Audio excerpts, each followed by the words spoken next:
Bonjour tout le monde, ici Fabien. Je vais continuer le développement sur le cœur de David, le cœur selon Dieu, les caractéristiques d'un cœur qui plaît à Dieu. Et comme personnage, j'avais choisi David, il y en aura d'autres. On va beaucoup parler sur le cœur et le cœur est très très important. Lorsque je parle du cœur, je parle de mon propre cœur à moi.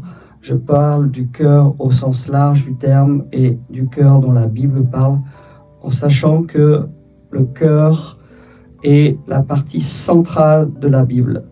Toute la Bible est centrée sur le cœur de l'homme. Lorsque vous regardez la Bible de A à Z, on pourrait dire de la Genèse jusqu'à l'Apocalypse, Dieu parle tout le temps du cœur, car c'est le plus important pour lui. C'est notre cœur. Le cœur est très très important.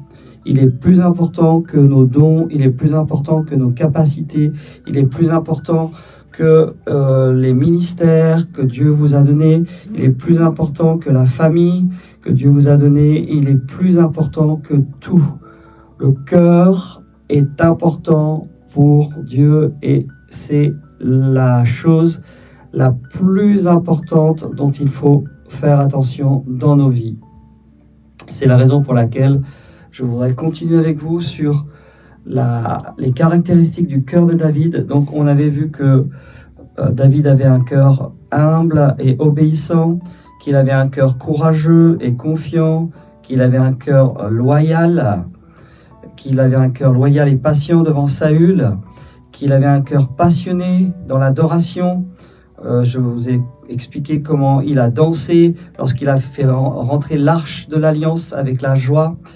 Et on peut aussi dire que Dieu a donné un cœur à David qui était pur, puisqu'un cœur pur, c'est aussi un cœur qui sait reconnaître ses erreurs. Un cœur pur, c'est pas quelqu'un qui ne fait pas d'erreurs, mais c'est quelqu'un qui accepte qu'il ait fait des erreurs, qu'il ait péché contre Dieu, contre lui-même ou contre les autres, et qui a cette humilité de savoir demander pardon. Pardon aux autres si vous avez fait mal à quelqu'un, mal à une personne, et pardon à Dieu, bien entendu, si vous avez fait mal à Dieu, si vous êtes parti loin, là où Dieu ne voulait pas que vous alliez, et malheureusement, vous avez blessé le cœur de Dieu. Le pardon est très important, comme je le disais tout dans l'enseignement que je vous ai donné. Le cœur est important et le pardon est un signe d'humilité. Le pardon est un signe d'humilité. On voit dans la parole de Dieu aussi, dans 2 Samuel 11, que David avait un cœur égaré et faible. Et ça, c'est lié au cœur de l'homme. On peut vite avoir un cœur qui s'égare et un cœur faible. Et on le voit face au péché avec Bathsheba. Alors, on a entendu des enseignements. Il y en a qui ont fait des tribunaux sur David, parce qu'il avait péché, il est tombé dans l'adultère, il a commis un meurtre. Ce sont des choses qui sont très graves. Mais c'est pas ce que Dieu a reconnu. Dieu a reconnu qu'il s'est repenti et qu'ensuite il a été plus loin avec Dieu. Pour reconnaître son péché, le Seigneur a fait venir le prophète Nathan, parce que le prophète Nathan l'a confronté. Il l'a confronté et il s'est retrouvé dans une situation où là il a dit « mais cette personne c'est moi » et là il s'est repenti devant Dieu. Et c'est ça le plus important, c'est la repentance. Je ne suis pas là pour parler de l'hyper-grâce où les gens ils disent on peut pécher, Dieu nous pardonne, du tout. Je suis simplement là pour vous dire que s'il y a des pardons sincères, et là on parle de repentance, vraiment la repentance du roi David a touché le cœur de David. Cela ne veut pas dire qu'il n'a pas eu de conséquences. Dieu a pardonné et malheureusement, il y a eu des conséquences à son péché, puisqu'on voit plus loin que dans l'histoire de David qu'il y a eu des conséquences. Donc David a commis l'adultère, il a fait tuer Uri, Il était dans un moment de faiblesse et il s'est laissé gagner par la convoitise, puisque si vous connaissez l'histoire, il a regardé tout près de la fenêtre où il était, enfin l'endroit où il était, et il a vu cette femme et il est tombé malheureusement dans l'adultère. Donc la Bible dit que Nathan a confronté David et que David s'est repenti et qu'il a fait une repentance sincère. Lorsqu'il est confronté par le prophète Nathan, David s'est repenti sincèrement. D'ailleurs, il a fait le psaume 51. 51, son cœur est brisé devant Dieu, mais il a retrouvé la grâce pour aller plus loin. Cela ne veut pas dire qu'il n'y a pas eu des conséquences. Les conséquences, on les voit plus tard, un peu plus loin. Donc David aussi avait ce cœur où il s'est égaré, et on peut tous s'égarer dans nos vies, et c'est pour ça qu'il faut toujours garder notre cœur, comme je l'ai répété, toujours garder notre cœur et faire attention à ce qu'on fait rentrer dans notre cœur, ce qu'on peut laisser rentrer, et même des personnes que vous pouvez côtoyer qui ne sont pas des personnes de bonne influence. Soit c'est vous qui les influencez pour aller vers Dieu, ou si c'est l'inverse, c'est pas la peine de rester avec ces personnes. Pourquoi? Parce que ces personnes vont vous faire perdre du temps, et on voit que l'entourage est très important aussi pour garder notre cœur. Un cœur de roi, un cœur de père blessé. La conséquence, on le voit, il a souffert de la révolte de son fils Absalom. On sait que Absalom s'est révolté contre son propre père. Cela a révélé un cœur de père qui était rempli de douleur. Vous voyez, David avait péché, il a demandé pardon à Dieu, et ensuite il s'est relevé, mais il connaissait les conséquences de ses péchés. Et il a eu un cœur de père blessé. Il est rentré dans ce qu'on appelle des épreuves de famille, des épreuves familiales, et Absalom a malheureusement été un mauvais fils pour lui. Il s'est révolté contre son propre père. Il a même couché avec même avec les propres femmes de son père pour humilier son père. Donc quand vous voyez la fin d'Absalom, elle est terrible. On pourrait développer davantage sur aussi le cœur d'Absalom, mais ce n'est pas encore le sujet. On voit aussi que David a eu un cœur de roi, sage et reconnaissant sur la fin de sa vie.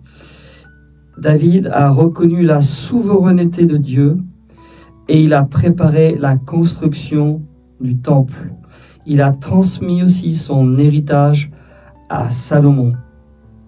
C'est important de transmettre ces héritages à ceux que vous avez autour de vous, des bons héritages, des héritages spirituels, des choses qui peuvent aider les autres à grandir. Et on voit qu'il y a eu un héritage qui a été aussi transmis à Salomon à travers la construction du temple. Donc si on peut donner une conclusion sur le cœur de David, un cœur selon Dieu, c'est malgré ses échecs, malgré les échecs de David, David reste un homme selon le cœur de Dieu. Pourquoi? Parce qu'il a su se repentir et chercher Dieu avec sincérité. Son cœur reflète la complexité de la nature humaine, mais aussi la puissance de la grâce. On voit à travers la repentance que Dieu a aimé David et que Dieu l'a appelé l'homme selon son cœur. David reste un homme selon le cœur de Dieu. Acte 13, 22. Vous voyez comment le pardon, la repentance est très importante dans un cœur. Le pardon est très important dans un cœur. C'est essentiel de savoir se remettre en question et de demander pardon à Dieu pour les péchés qu'on peut avoir commis. Et comme je l'ai dit tout à l'heure, on peut faire mal à des personnes, savoir leur demander pardon. On peut aussi faire mal à Dieu, blesser son cœur de père.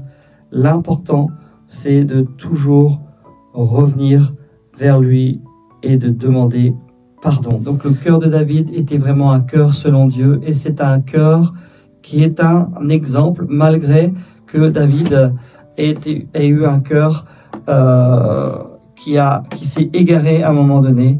On voit vraiment qu'il s'est repenti, et c'est ce que Dieu a regardé, une repentance sincère. La repentance est très importante. Elle nous permet vraiment de toucher le cœur de Dieu. Lorsqu'il y a de la repentance, souvent, nous avons un cœur qui est brisé, et Dieu aime le cœur brisé. Pourquoi vous allez me dire que Dieu aime le cœur brisé? Parce que lorsqu'un cœur est brisé, ça veut dire qu'il est vulnérable. Et lorsqu'un cœur est vulnérable, ça veut dire que Dieu peut mettre des bons dépôts. Il peut mettre des bons dépôts en nous. Je vous ai dit tout au début de ce message que notre cœur était comme un champ. On peut y planter des bonnes choses comme des mauvaises choses. Et bien là, c'est pareil. Le cœur de l'homme, si on laisse les choses grandir, ça peut devenir comme des ronces. Mais si on laisse des bonnes semences grandir, ça peut devenir des semences d'amour, des semences qui sont tout simplement celles qui sont écrites dans Galates 5, les semences des fruits de l'esprit, l'amour, la joie, la paix. Galates 5 parle des fruits du Saint-Esprit, et c'est ça dont nous sommes appelés à rechercher ce cœur. Bien souvent, on peut s'égarer à travers tout un tas de choses à cause souvent d'un désir d'être